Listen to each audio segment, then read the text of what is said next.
I'm going to call this meeting to order. This is a special town board meeting for the town of Enfield on Tuesday, December 27th at 6:30 p.m. Just as a reminder, this meeting is being recorded.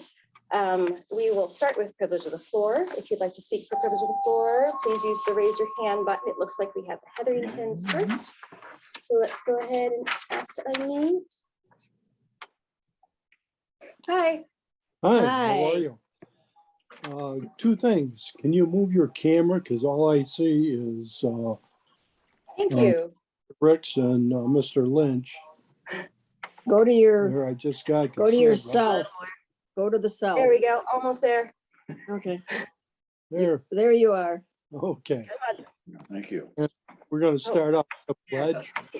I pledge Right. allegiance to the To the flag flag of the of the United United States of America and to the republic for which it stands, one one nation, nation, under God, indivisible, with liberty and justice for all.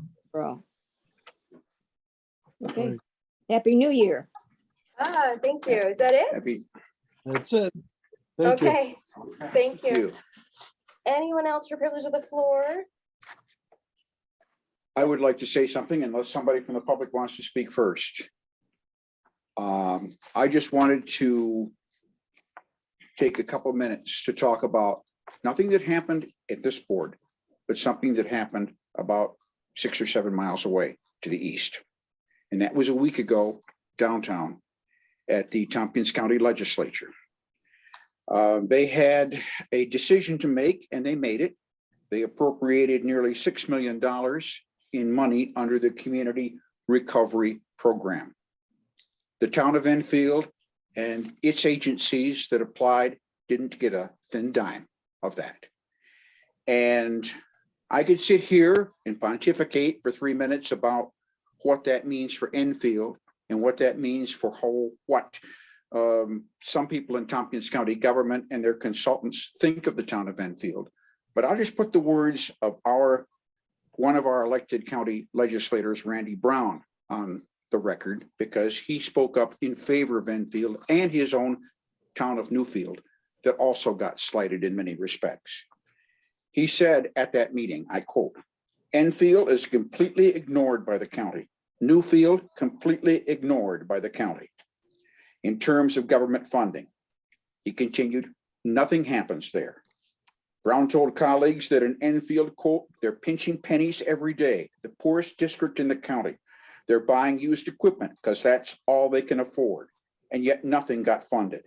In recognition of all the problems in the county, you didn't even think about Enfield and Newfield in my mind." He went on in that meeting, quote, "I respect what the committee did," that is the advisory committee that made its recommendations and did not recommend Enfield be funded.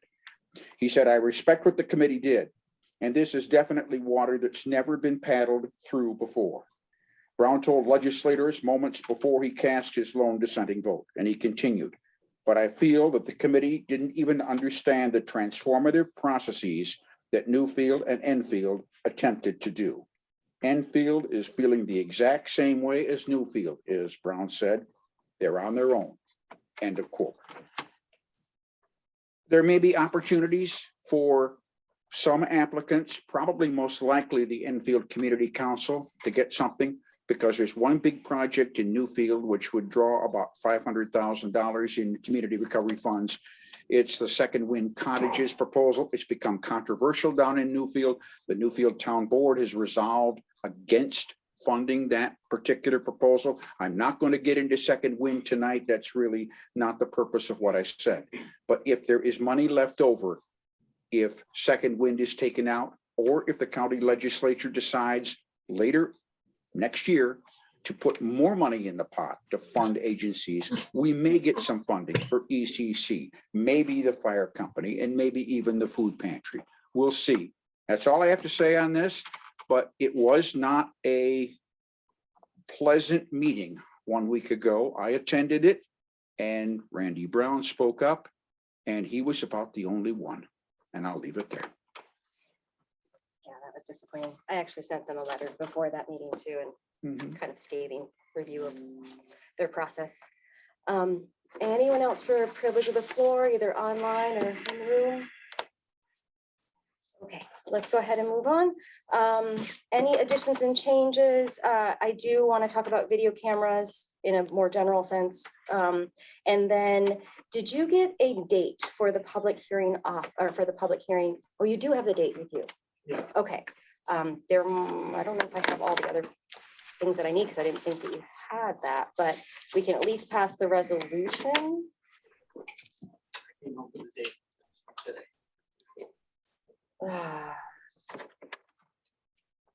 You know, I didn't even put that public, I took that off of here, didn't I? I took it off because I didn't hear what, I don't know if I even have that. Did I post that resolution beforehand? The resolution though. I think It I wasn't took on the off. pre-filed agenda. I didn't have the No, it date. wasn't. I mean, I put the bullet point down there, but I didn't put the resolution on there because I hadn't heard the date yet. And I needed a date in the resolution. I mean, we have the agenda point down there. I don't have the exact wording. Is that, do we feel like that complies? Or do we feel like we need to table that public hearing officer?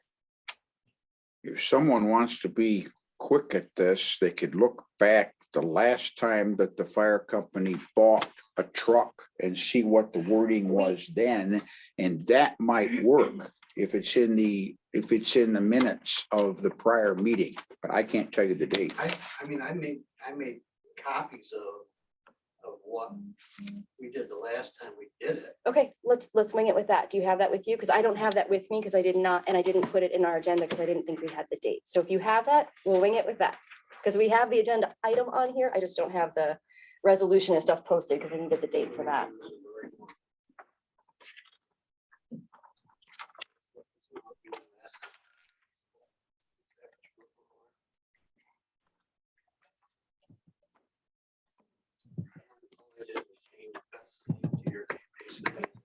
And was there something else that she like kind of read something?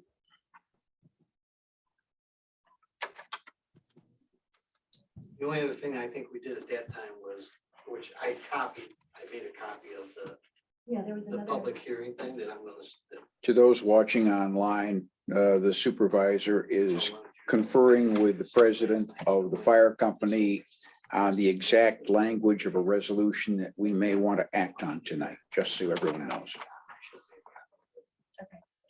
we can turn this into a resolution. That's fine. That's good. That's fine. We'll work on this. Okay. Might be a little rough around the edges, but we'll get it done. Okay, so we won't table that one then, the appointment of the public hearing officer. So the only other change that I have is to talk about video cameras. Anything else? We may need to call an executive session on a matter of personnel Yes. affecting a Yes, sir. particular person in the course of tonight's meeting. That sounds good.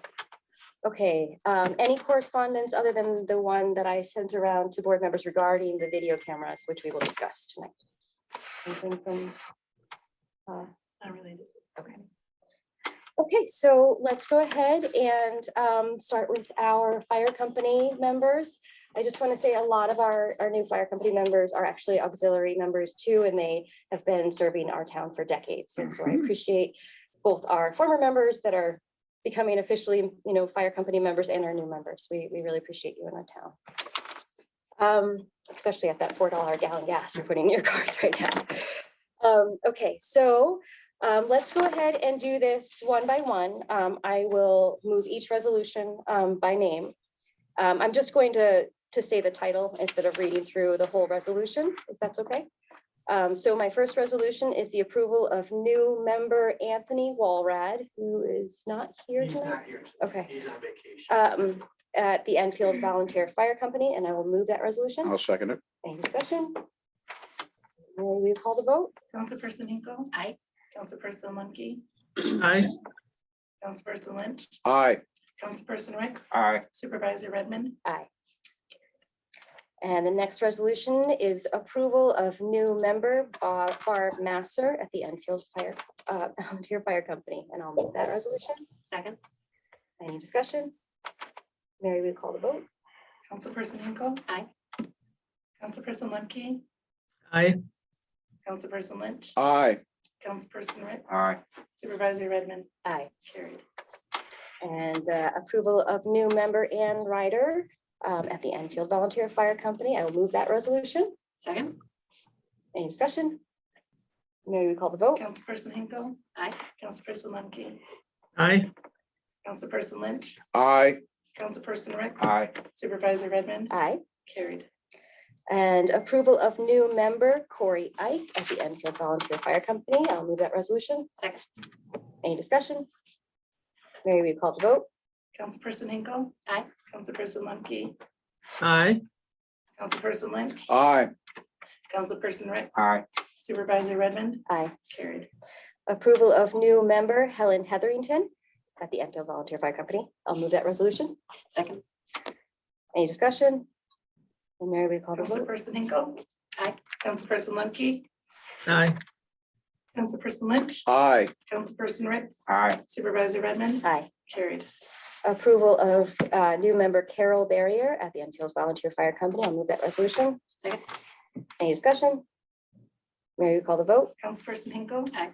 Councilperson Lundkey, aye, Councilperson Lynch, Aye. Councilperson Ritz. Aye. Supervisor Redmond, Aye. carried. And approval of new member Crystal Mattis. Mattice? Yeah. Thank you. At the Enfield Volunteer Fire Company. I'll move that resolution. Second. Any discussion? All right, Mary, you call the vote. Councilperson Hinkle, Aye. Councilperson Lundkey, aye, Councilperson Lynch, Aye. Councilperson Ritz. Aye. Supervisor Redmond, Aye. carried. Approval of new member Samuel Beckley at the Enfield Volunteer Fire Company. I'll move that resolution. I'll second it. Any discussion?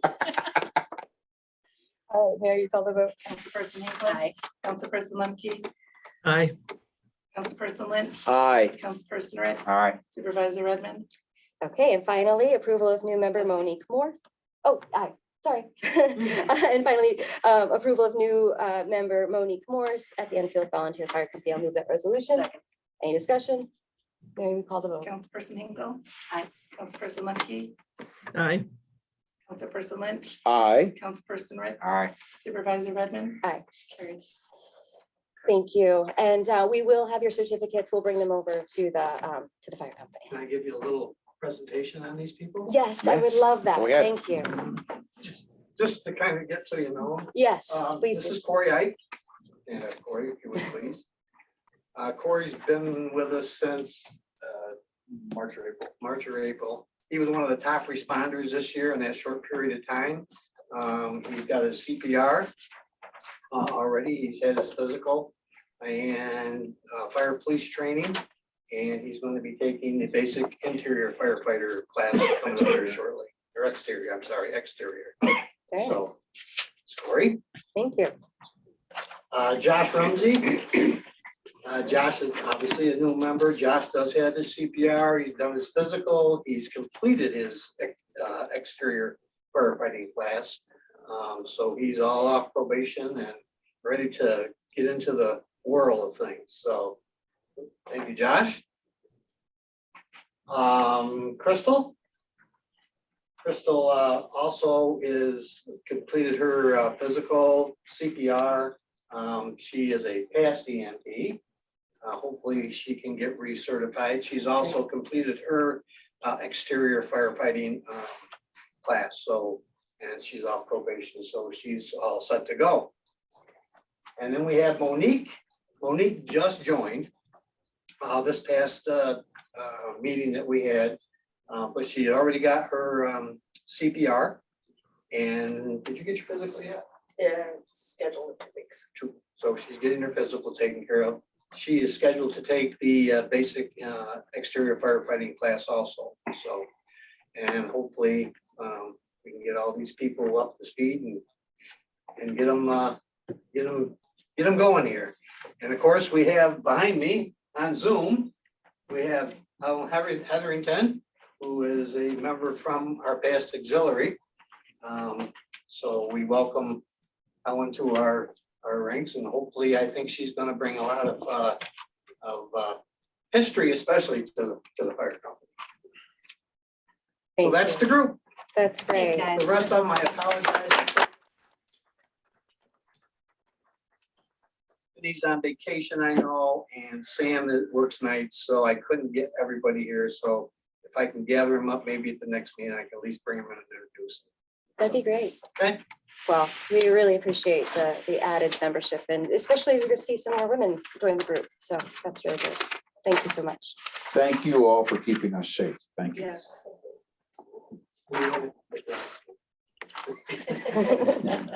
But you're welcome to. Okay, so our next resolution is move to adopt local law number 5. Or 5? Oh, wow. I'm way off. Okay, and this is Town of Enfield addendum to the site plan review law, solar energy law addendum. I'm going to move this resolution. Is there a second? I'll second it. And discussion? I want to move an amendment, at least for discussion purposes, tonight, and it's an amendment that is somewhat like what I had proposed last meeting, but I've refined the wording based on the comments at the public hearing, and I'll read it. It's adding a couple paragraphs and a subparagraph, and just let me take a minute or two to read it. It would add new paragraphs 18 and 19 to section 6 of approval standards for large-scale solar systems for a solar permit. Subsection C, solar permit standards. Subsection paragraph 18, residual acreage. That portion of the commercial large-scale solar energy system operator's total acreage set aside as residual acreage, as herein defined, shall be maintained by the commercial solar operator in a manner either consistent with that residual acreage's use prior to the large-scale solar energy systems construction, or in such manner as the planning board might otherwise specify in granting its solar permit. Permissible uses of residential, I should say residual acreage, shall include but are not necessarily limited to A, agricultural production of crops and or livestock, B, forest land, C, orchards and or vineyards, D, recreational areas, open space and or meadows, such open areas subject to the annual maintenance requirement as specified hereafter, and E, any other activity consistent with the town's land use objectives, said activity specified by the planning board when granting the solar permit. Paragraph 19, residual acreage maintenance requirement. For that portion of the large-scale solar energy system designated as residual space, the solar energy systems operator shall be required to provide and document such annual maintenance as will provide prima facie proof that its residual acreage has not been neglected or abandoned by the system operator. Any residual acreage designated as forest land is exempted from this maintenance requirement. Annual maintenance in unfarmed areas of this residual acreage shall include such activities as mowing and or comparable weed and brush removal or containment. The use of residual acreage for the production of agricultural crops and or livestock, or for orchards and or vineyards, shall provide per se compliance with this maintenance requirement, and no other type of annual maintenance required.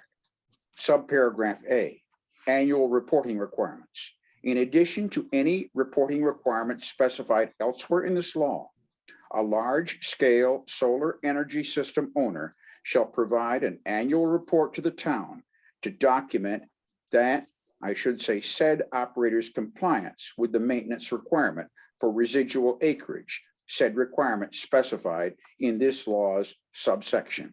And I move this amendment.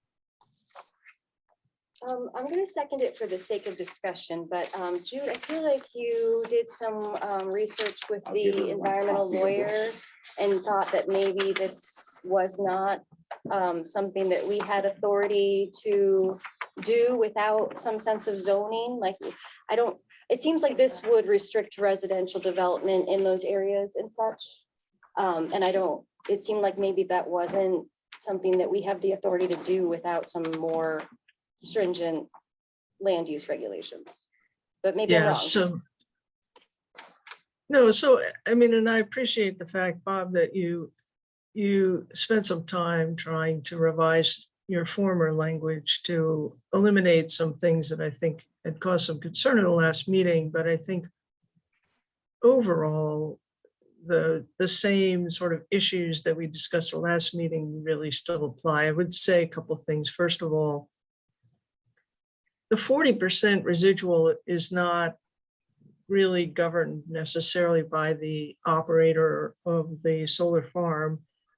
You know, in some instances, the operator and the landowner are one and the same, but in a lot of situations, you're going to have a landowner who is renting up to 60% of the space, and the other 40%, really the operator has nothing to do with. So putting an obligation on the operator to somehow cause the landowner to use the residual acreage really doesn't work.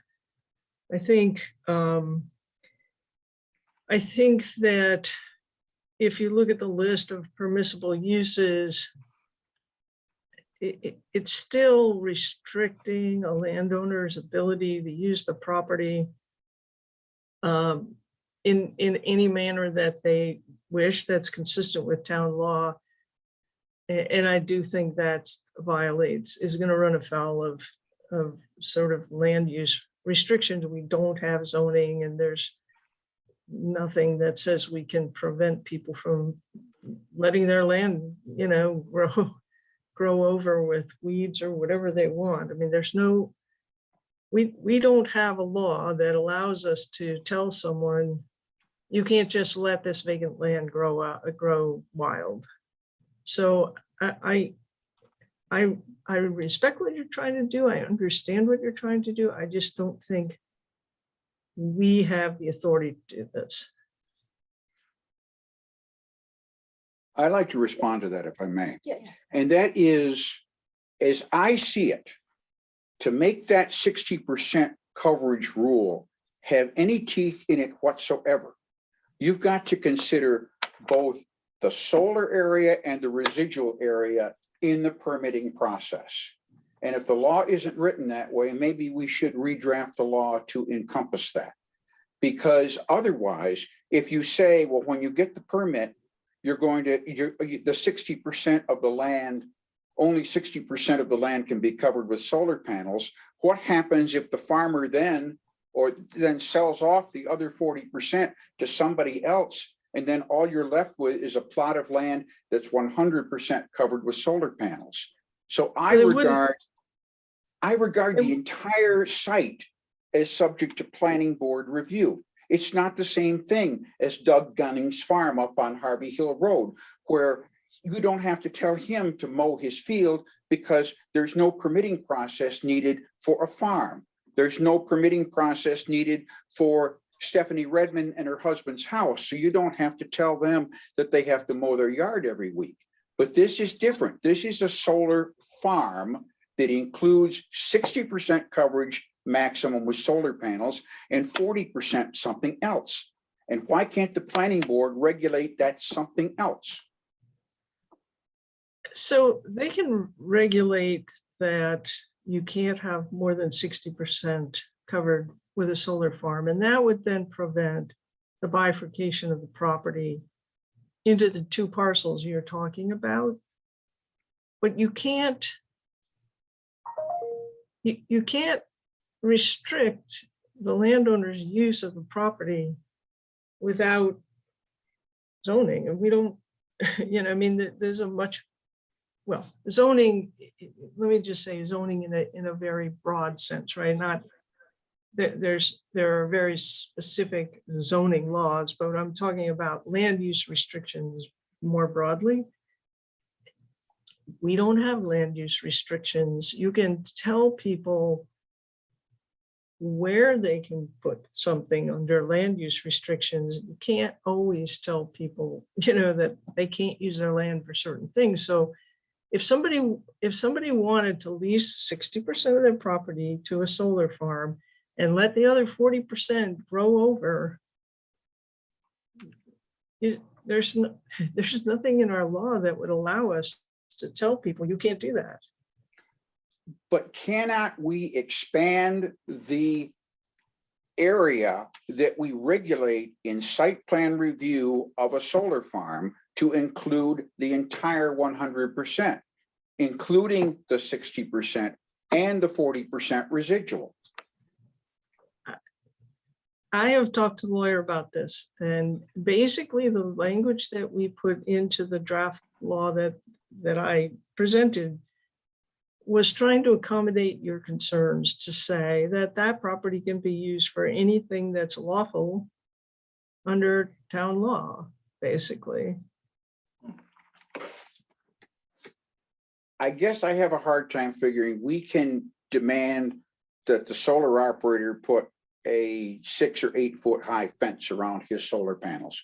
We can say that where you have your solar panels, you can't use Roundup. And you can have a lot of other requirements. You can have distances from neighboring properties and from the road and all of that. But we somehow have no ability to control that residual acreage. And I have a hard time wrapping my arms around that. So are you trying to make sure that the residual acreage isn't turned into like residential properties? Something? That was part of the concern of a commenter at the public hearing. That's why I took the residential and commercial options out of this proposal that I'm submitting as an amendment tonight. What I'm most concerned about is that we don't have a situation like one particular solar operator applicant has created, the one across from Johnny's Tank Service, And which is basically rural blight. I'm sorry. That operator came to us and he expressed good intentions. He indicated he was going to be a good neighbor.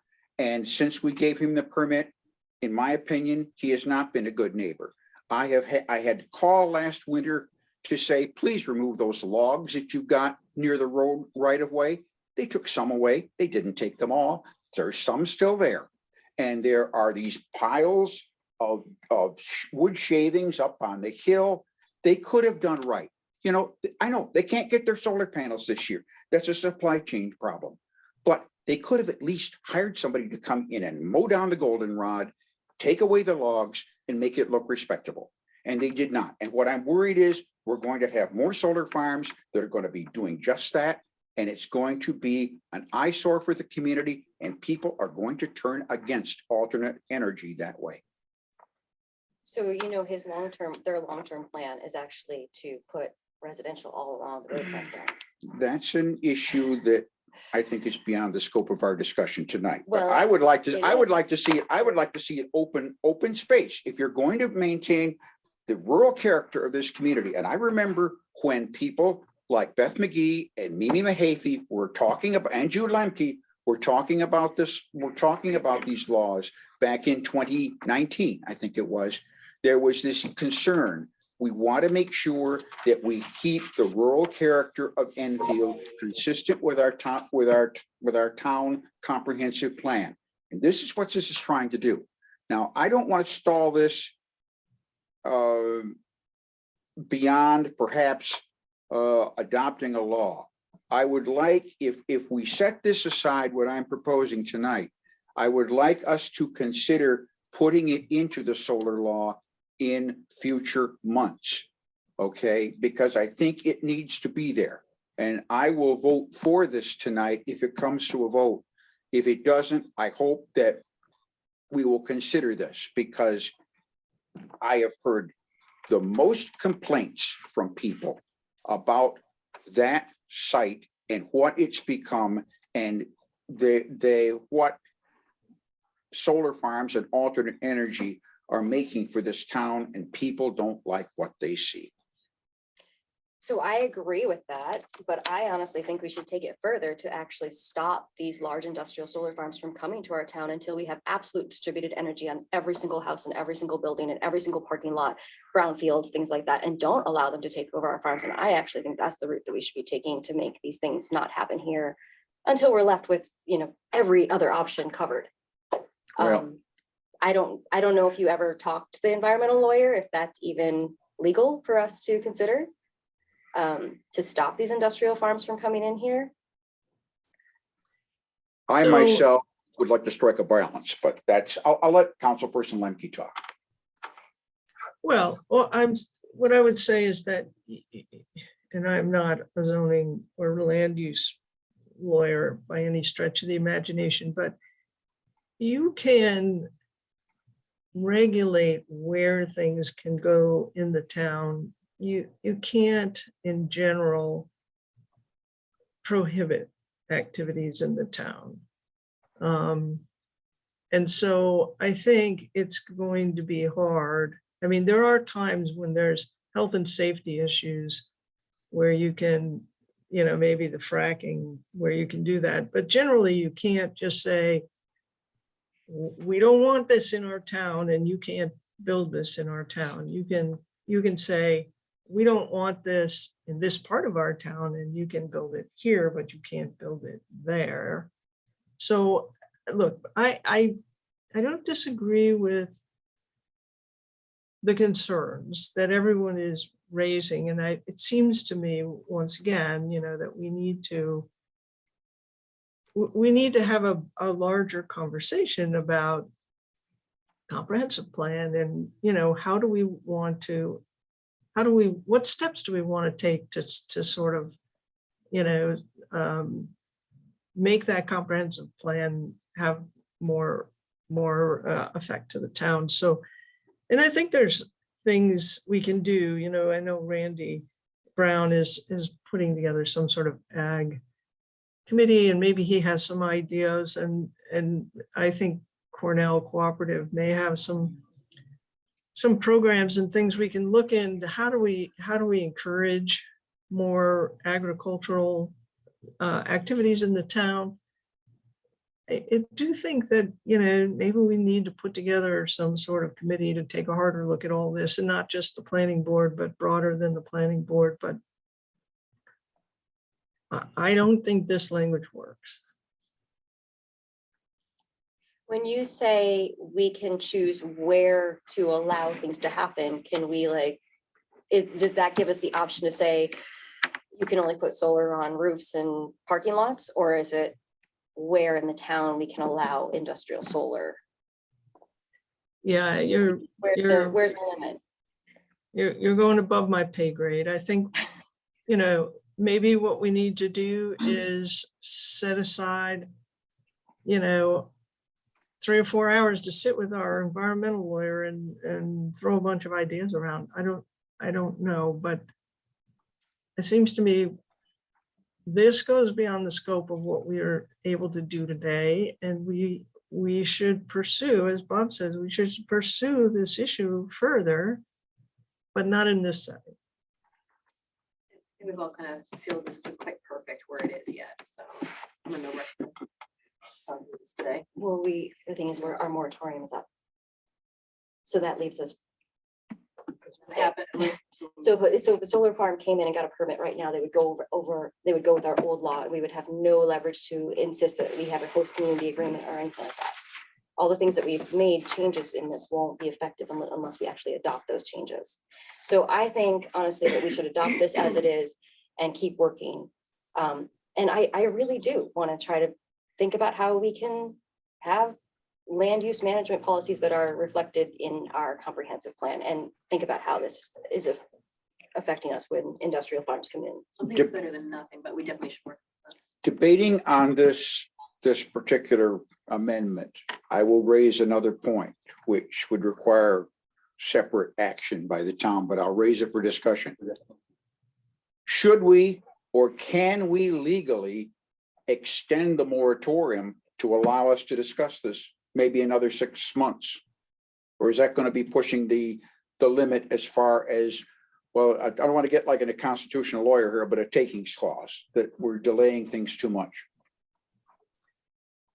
Well, I think I'd be a little concerned, Bob, because we have already extended it. Happy holidays. Hang on, I'm gonna, Oh, you want to? yeah, Cancel I'm him gonna out, remove yeah. them. Mhm. All right. I think we've already extended it by 6 months. And so, and we did it with, obviously we did it with wind law, but I think with the wind law, there were a lot more health and safety issues than there are with this law.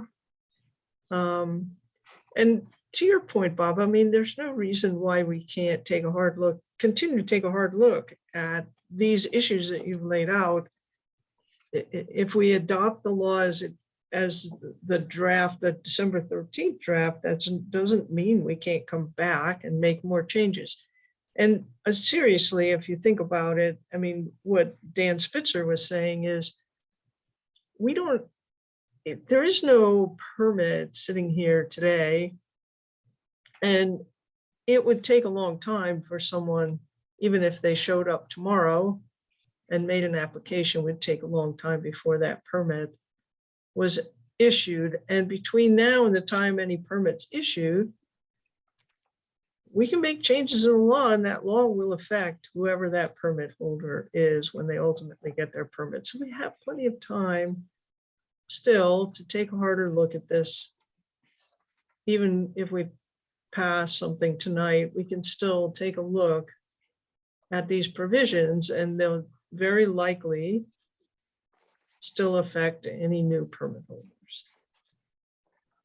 Can I recommend that Councilperson Lynch and Lemke sort of form a team to work with our environmental lawyer to try to hammer these out, at least like a meeting or two with him to do that? They can't be three of us. So just, I think if Councilperson Lynch and Lemke met with him, because Councilperson Lemke is familiar with him, and Councilperson Lynch has the ideas that he wants questions answered. Well, I do think, so Stephanie, just to be clear, I think that to the extent that we are having meetings with our lawyer, I don't think that becomes a public meeting, but we can, I'm very happy to work with Bob on this, but I do think that it may be possible to broaden the attendance at meetings with the lawyer and not violate. And not the run law. into open meeting. Okay, Yeah. that's good to know.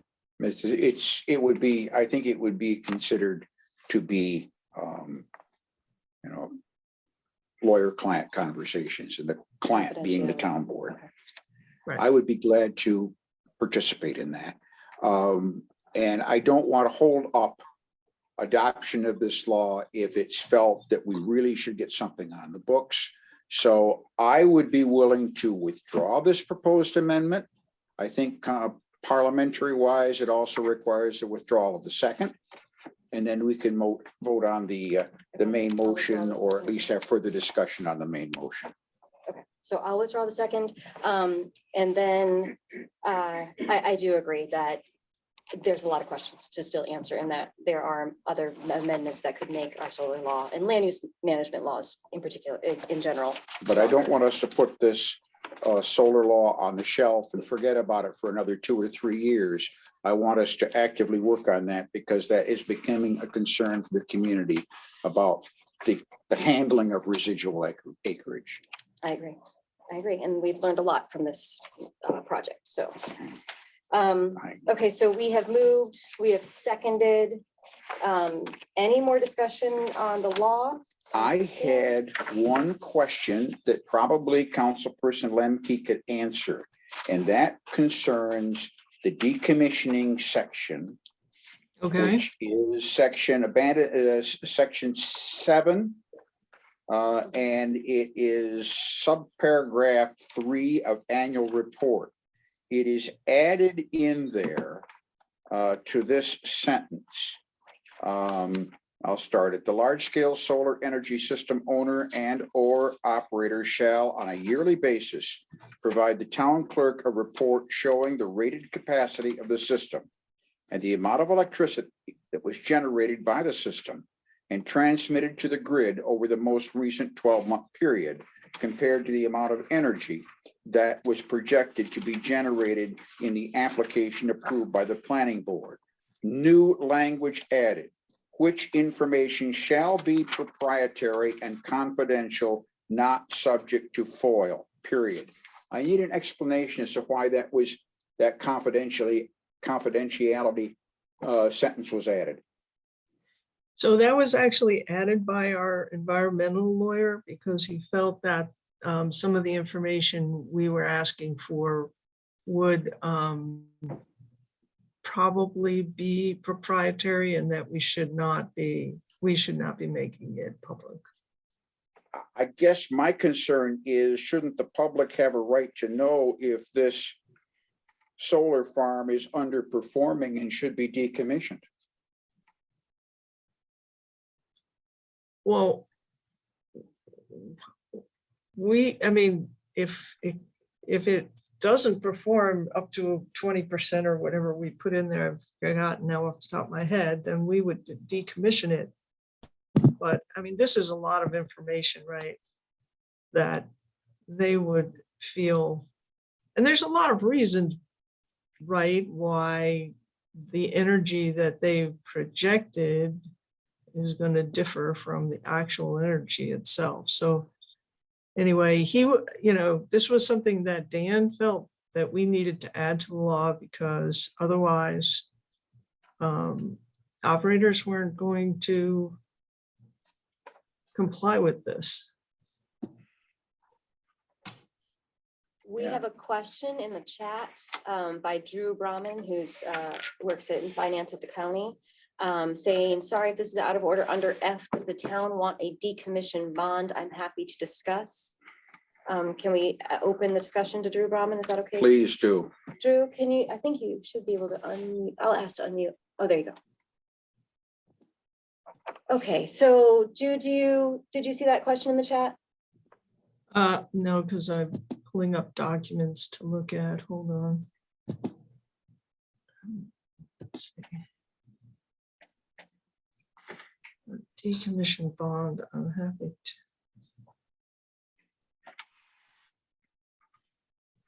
All right, I'm not sure what he's asking, but So I don't know. Can everyone hear me now?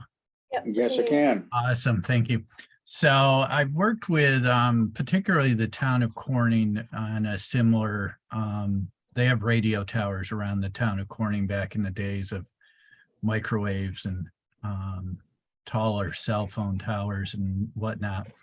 And if any of you are familiar with driving through Corning up on Higman Hill that overlooks the city, there's several towers. Several of those have been decommissioned, but cannot be taken down because of the prohibitive cost.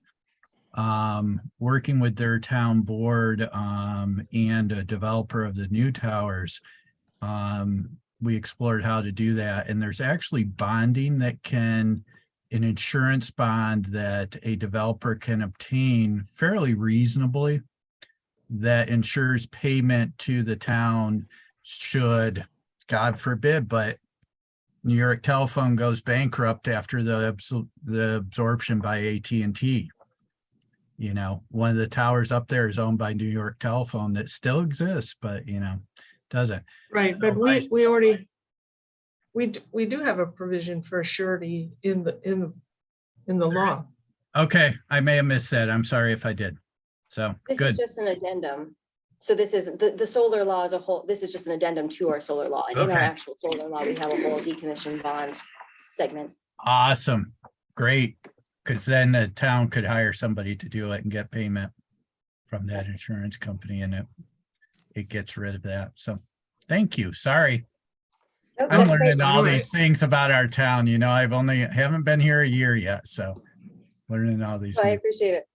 Thank you. Nope, it's participation's good. Okay, so do we want any other discussion about the solar law? You were As long saying, as this isn't the last, we're going to see this for a while, that we're going to continue to work on this idea for the residual acreage and how we can manage it so that we don't have more wasteland in this town. Jude, do you mind reaching out to Dan and trying to coordinate a meeting? No, not at all. Okay, Please. no, I agree. I'm all for Okay. regulating these to the full extent that we can. Townspeople, we hear you. Okay, so our next one is. We the gotta vote on this, resolution. haven't we? Oh, sorry, yes. Any other discussion?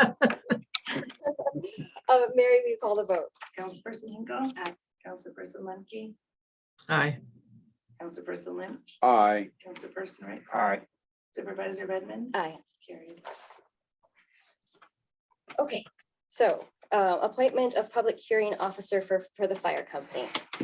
I'm going to read, well, maybe I should wait to read it until I've actually gotten the resolution to read it.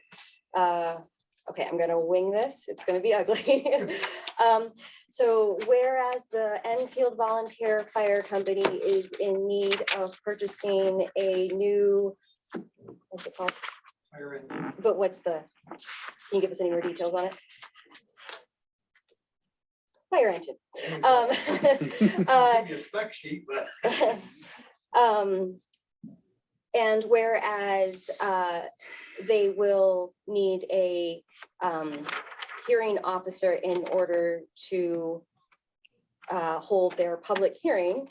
Therefore, be it resolved, the Enfield Town Board gives the town supervisor the authority to appoint Denny Howell as the fire company's, as the hearing officer for the public hearing.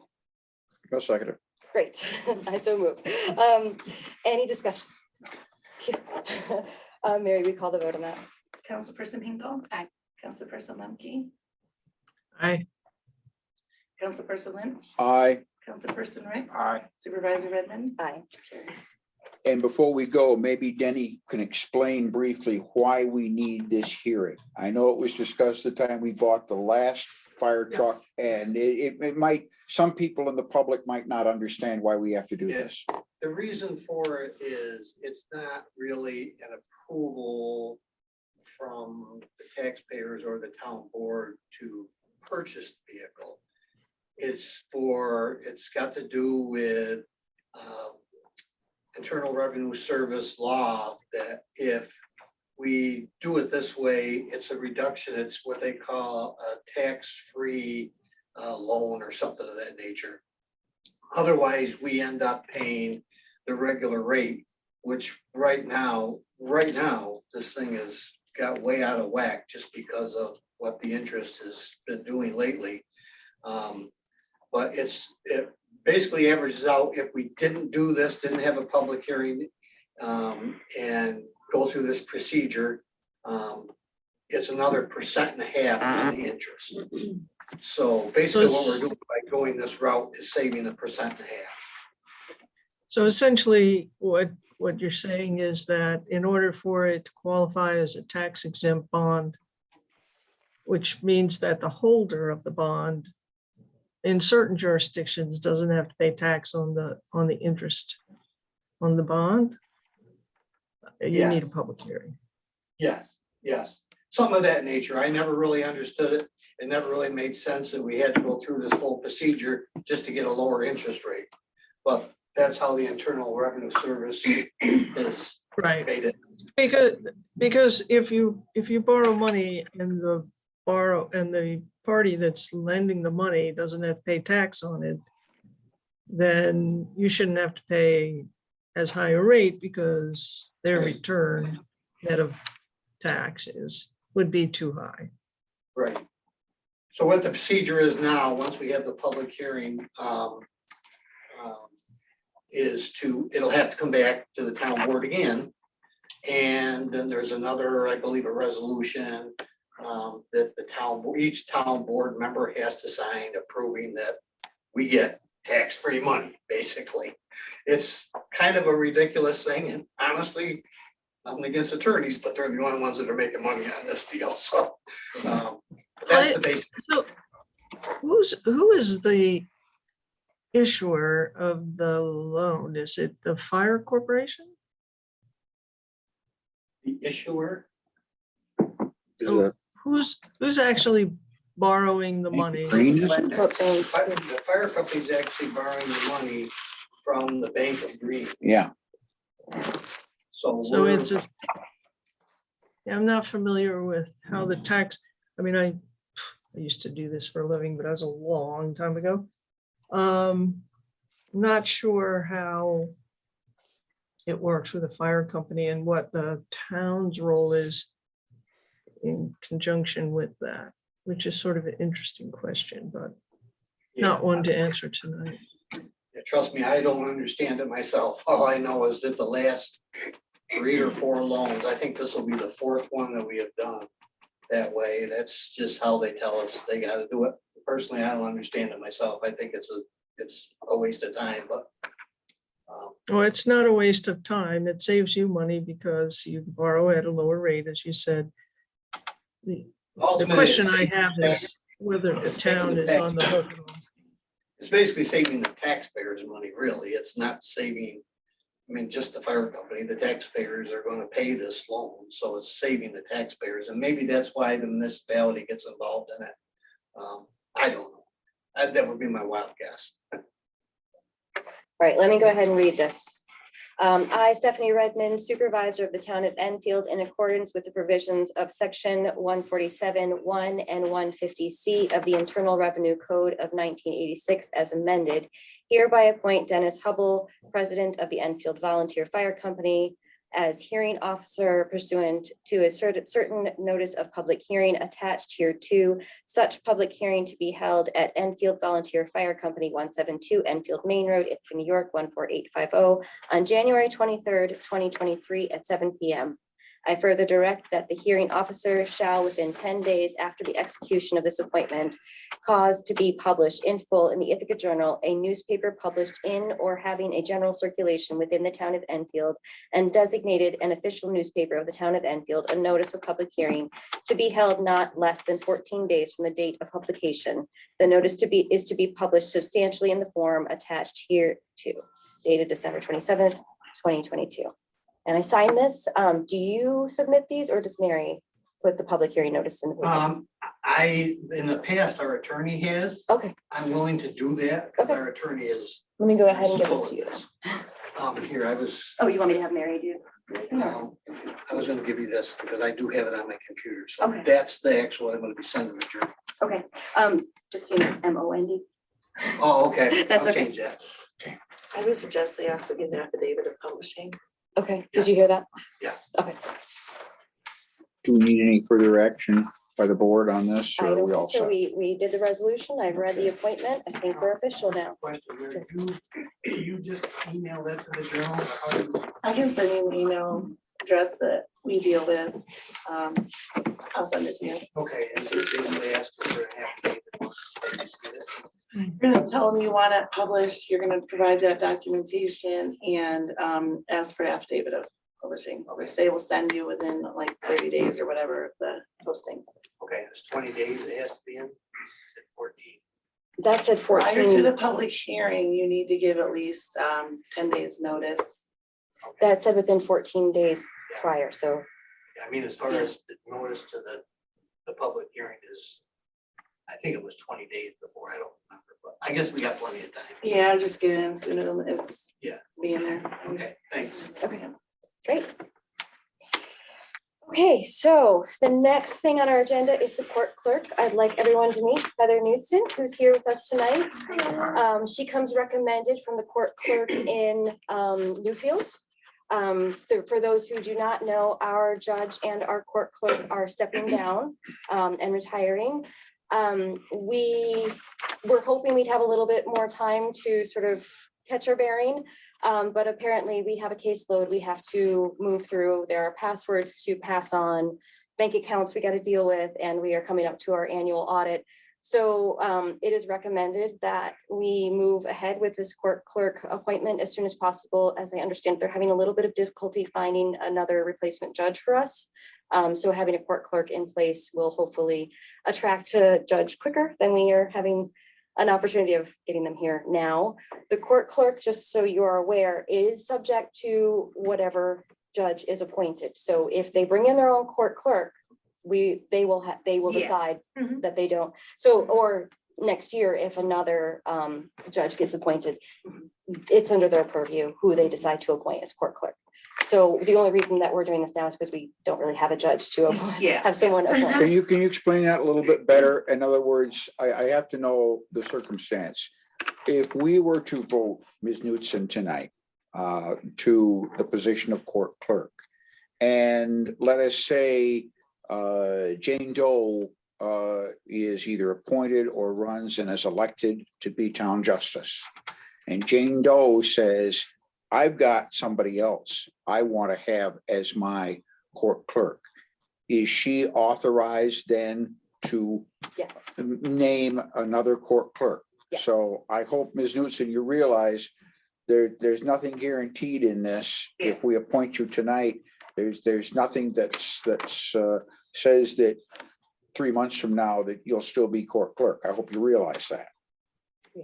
Yeah. Hopefully, once you're in the system, they'll I know, take that into but I consideration. just- I but we just- I can't just- guarantee Yeah. that. He's correct. And actually, when you look at our January organizational meeting, if you went through that, you would see the appointment resolution for the court clerk is actually by the judge. It's not by the town board. So the resolution tonight, I changed it so that it would be by the town board because we don't have a judge to appoint you. But it is under the purview of, just like my deputy supervisor, for example, I could change a deputy supervisor whenever I wanted to, or the same with the deputy clerk in the town clerk's office. So just to make you aware of what you're getting Yeah. into. But Can I ask a question? yes, Go ahead. So, what I eventually in the future would like, I would actually like to run for the magistrate's position. My father was a magistrate for many years in the town of Schoharie. And I kind of would love to follow in his footsteps, but I know that you have to do training and stuff like that. So if I were to do that, would I be able to run? you would be, yes. So the next time that the Take the Bench course is available, which you would be required to do unless you're an attorney, Yeah, is in April. okay, So then if someone takes that course, they could run for the election in Okay. June for the primary and Okay. then November for the, Okay. for the actual position, Okay. the general election. all right, If we may ask a few questions of you, if that's all right. sure. Your background and your resume is primarily as a vet assistant. Yes. What makes you want to change into a court clerk's position? What do you believe in your background qualifies you for that? I am good with communicating with people. You know, I left a job of 30+ years because I moved to Trumansburg and married Mr. King. So, you know, I have tried applying for different vet assistants. Cornell still has not gotten back to me. But basically, I don't know why they kind of turned me down, but they did. So I don't know. I mean, I just am up for a change, I think. You are, but you live on Harvey Hill Road, correct? Yes. Okay, so you live in the town of Enfield. Yes, yep. Enfield, the Trumansburg address, and Odessa Montour School. Yeah. Well, welcome here anyway. Thank you. Any other questions for Heather before we go through with this? I think my questions are answered. Okay, so I'm going to move the resolution for court clerk. Second. Any discussion? Mary, will you call the vote? Councilperson Hinkle. Aye. Councilperson Lemke, Aye. Councilperson Lynn, Aye. Councilperson Riggs. Aye. Supervisor Redmond. Aye. So the last thing that I have is a question about how we want to deal with video cameras. So Stephanie, I'm sorry to interrupt, but were we gonna put a name? What were we doing with the Oh. court clerk position? Heather, I just want to make sure, because you didn't, yes. the verbiage. Oh, yes, Heather needs. Headson. It's KNUDSEN. TSEN. So I probably should have got that. Oh, Yes, that's it okay. I was. just wanted to make sure that everything is Yeah. clear. Yep, it's all on record here. So we had a grant available, JCAP grant, which is specifically for court systems. A lot of the local municipalities use their JCAP grants to put security cameras in. There weren't other things within our court system that we really needed it all. So I said, okay, let's go ahead and do that. And when they did that, they had a system that they had either like 8 cameras or 16 cameras. So we did the 8-camera system, which left us with some other options beyond the 3 that we have in this room. And so I said, well, in the future, we may end up using them downstairs for the, satellite sheriff office or something like that. Why not just put them in there since you're doing the install? That has caused some questions within the food pantry. There are 2 sides of this. One is concerned that patrons coming there may feel like they're on security cameras and they may not want to come there or be just anxious. And then there's volunteers there who feel more secure with the security cameras up. So we are being asked as a town board to give guidance. When this first came to me, I only heard the one side about concern amongst patrons. So I said, go ahead and cover them, not a big deal. They were actually just there, for future use anyway, in case they put a sheriff's office. It wasn't really something that was part of the JCAP court system anyway. It was kind of like an aside. So I said, go ahead and cover them. But now some of the volunteers would actually like them to be uncovered. So they're asking the town board to give guidance one way or another. And I would like town board members to weigh in on whether we would ask that they remain uncovered or whether we're going to say, go ahead and cover them for the constituents that are using the food pantry. It's kind of a sticky situation. I will weigh in, go ahead. Oh, go ahead. I will weigh in on this only because I've talked to some of the volunteers about that. And I think the best course of action would be for our supervisor to sit down with Gene Owens, who's director of the Enfield Food Pantry, and see if there is an amicable solution to this whole problem. And maybe report back at the January meeting as to what the progress has been. So I have had some discussions and there's definitely, I think that Jean would prefer that they stay covered. So that's why I'm saying, should we ask her to remove them, even though she feels that they should stay covered? Stephanie, I'm sorry, can I comment? Yes.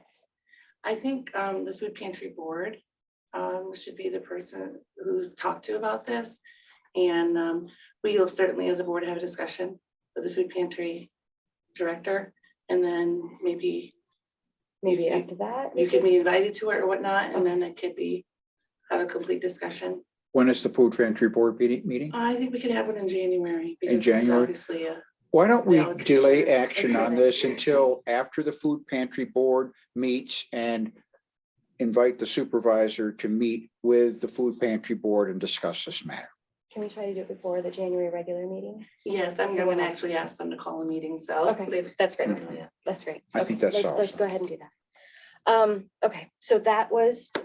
Anybody any else have other any wanna opinions give on any it? input? Yeah, I do. Go ahead. I cannot figure why anybody wouldn't want cameras there unless they have some problem. Some people do have problems. They're Well, then, undocumented you know, immigrants or And whatever. Jean, I don't want to go against Jean Owens. God, she's kept me alive for the last couple of years, but I'm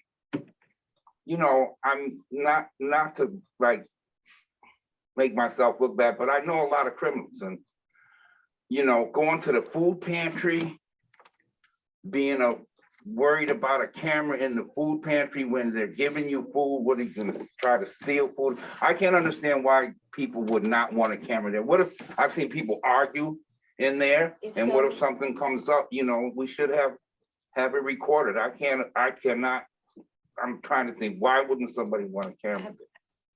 Go ahead. Having volunteered there as well for several years, I also witnessed several altercations that could have been very dangerous for the volunteers potentially. So I understand the security concern for sure. I understand also privacy, but it's not like we're sitting there watching these videos wanting to report people for immigration reasons. It's for the safety, and as long as that's the understanding, I also support there being cameras. I'm generally leaning that way. I think that her concern was like, well, what if there was a documented immigrant whose family needed food and they came there and saw cameras and they weren't willing to go in the building or something like that. And she just wants to make everybody feel as secure. I mean, bless her heart. She's really looking to serve our community and anybody that's in it that needs it. She wants them to feel comfortable coming there. So I completely understand where she's coming from. And I do think, Robert, I think you're right. We can come to an amicable solution. So I will meet with them and we have Diane here raising her hand. Are we taking comments from the public? Is that okay? Go ahead, Diane. She's volunteered at the pantry, by the way. Asked to unmute. There we go. Hi, I just want to say one thing about the cameras at the food pantry. They have been up for how many weeks now? And it has not deterred one person from the pantry, not one that I'm aware of. Not only that, any store these people go into, there are cameras. It doesn't bother them to go into stores. Please think about that. So I don't think people are going to say, oh, there's a camera, I'm not going to go there. I don't think so. They've been up. Okay, well, we'll take that into consideration. Is Diane on the board too? Okay, great. So she'll be there for that discussion. Great. And Stephanie, one other point I would make is we may want to reach out to the insurance company and ask them whether or not it has any bearing on our liability to have or not to have them. Okay, I will ask. Where are the other JCAP cameras? Are they all inside or are some outside? Some are outside too. Some are outside, Some are so that pantry patrons should be aware that they may be photographed, you know, in their vehicles or whatever, coming to get their commodities. But I do want to make it clear, there's only one monitor for this. It's in my desk in there. It's always off. Nobody's looking at it. It just records onto a disk or onto their cloud. And then after a month, it starts to record over itself. So it's only retained for about a month. So if there was an altercation, then we would be able to only see that month's worth of stuff to pass. So nobody's watching them. I just want to make that clear. If they're worried about it, there's cameras on the fire station that will watch them sitting in line and watch them come across the line. So Yeah. they're not escaping anything. If you set a couple and that's coming up really rough. Signs we put up though, I mean, I'm wondering. Well, that's a good we idea. should- Maybe that's the way we should do it, is handle it. That's a good idea. Under surveillance. Because then they know, right? Yeah. And then they don't feel like they're being violated. But anyway, we can talk about that. And it might be actually a good security for the building too, to say the building under surveillance. I think it's a good idea. I'm gonna move that we put signs in the building to say that this building is under surveillance. Second. Any discussion? Not my opinion. Want to call the vote? Councilperson Hinkle. Aye. Councilperson Lemke. Hi. Councilperson Lynch. Aye. Councilperson Rick. Aye. Supervisor Redmond. Aye. Carried. Anything else before we, any announcements? You look like. Just that we've had a productive year. We did. We have. And we go into the new year, and I think hopefully we'll have equally productive times. This has been a year where I think we've come together. There have been some disagreements from times, but I don't think there have been any major separations of opinion here, and we've solved our problems amicably. I agree. Got one day of yelling this year. Yay. All right, well, do we have a motion to adjourn? No, I It's don't gonna be think, on vouchers 13 yeah, at the. Yep. January 11th board meeting. do you want to tell the board about that a little bit? We never, yeah, go ahead, I'm sorry. Maybe we should just make a motion for the, where is that anyway? Did she leave that in there? Should have done the desk. I didn't even think about the fact that we would have to do anything about it. Let me go grab that.